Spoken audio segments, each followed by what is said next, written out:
Stangibelisco here. In the last couple of days, I learned something that I seldom heard mention about, and that is the audio quality or the sound quality of videos. We hear when we see the advertisements for tablet devices and smartphones and things like that particularly, we hear of the camera resolution, the video resolution, the display resolution, and all of the visual qualities of the display, the visual attributes, the color, vividness, and all kinds of things. Now this is a 6th generation iPad that I'm recording this particular video on. Its older brother or older sister is the iPad Pro. This has a 720p front camera, and the iPad Pro, I believe, has at least 1080p. But they don't talk about the audio or the sound quality very much. And someone, my colleague Frank, pointed out to me that my audio was nowhere near loud enough when I was doing selfies or faces on this 6th generation iPad. And that seemed to particularly crop up when I put the cover on it. It has a cover like a book. You open it up and it turns it on and gets it ready to go. I don't know exactly how it senses that. But for the microphone that's built into this device, there's just a little hole. And when you're doing horizontal landscape-oriented videos such as this, the hole appears to your left, right over just next to the camera, but on the side of the device. You put the cover on it, and this cover is quite thick plastic, soft plastic. The hole for the cover that is provided for the microphone is very small. It's even smaller than the hole in the tablet device itself, so not much sound can get in. And besides that, it's a good 18 inches between my mouth and this iPad. For those of you who like metric, that's probably about 45 centimeters, something like that.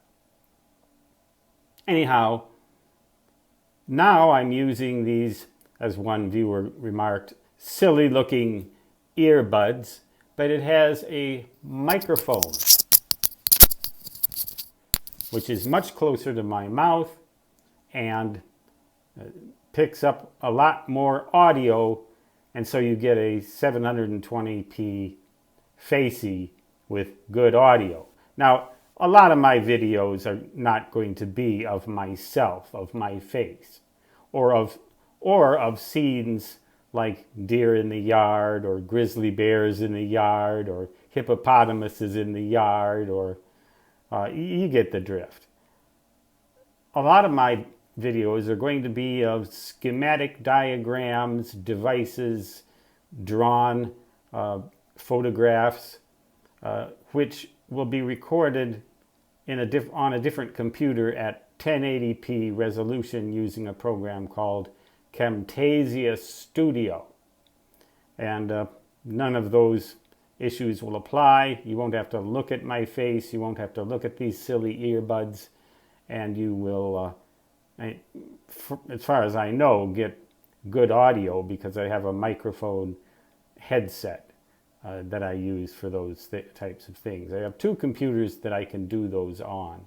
A Surface Pro 2, and I don't know what the make of the computer is, but it's a high-powered computer, both offline, both using Windows 8.1, and then I just upload them on my computer that uses Windows 10, which ironically enough uses the operating system Windows 7. Oh, for the good old days, Windows 7. So that's something to consider when you're getting a tablet device or a smartphone or anything like that, and you plan to do any videos. Consider the audio quality too, the sound quality. When you narrate your video, what does your voice sound like? Is it too soft? Is the tone quality good? It matters, because no matter how beautiful the scene that you may be portraying in your video, if they can't hear you talk, it ain't worth much.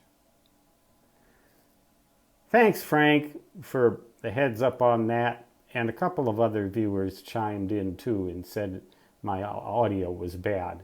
A couple of others said it was fine. So you can't please everybody all the time, but it's nice if you can please most of the people most of the time. And that's my aim, is to please you, viewers, and inform you as well.